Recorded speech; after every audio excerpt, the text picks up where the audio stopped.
In today's video, I'll show you guys how to start the career mode with the iconic BMW M3 GTR and dominate NFS Most Wanted from the beginning.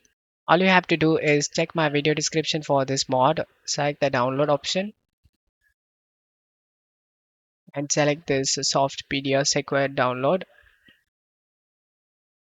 and it will start downloading in few seconds. Wait.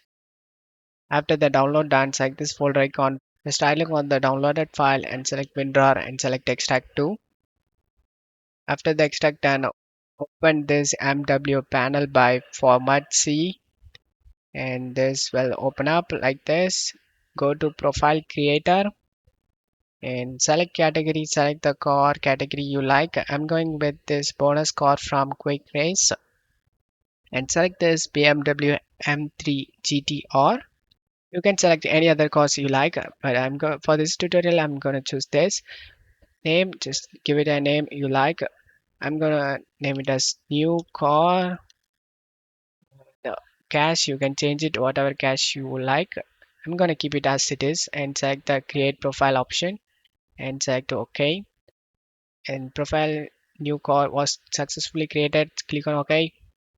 Now just close stuff here, selecting this close option and launch the game. In load profile, you need to select the newly created profile. In my case, I created new car and continue. And after loading it, you just need to select resume career and resume free roam and press enter. And as you can see, we have the car. Now you can play on this BMW M3 GTR. I hope this video helped you guys. If the video helped you, don't forget to leave a like and subscribe. Thank you.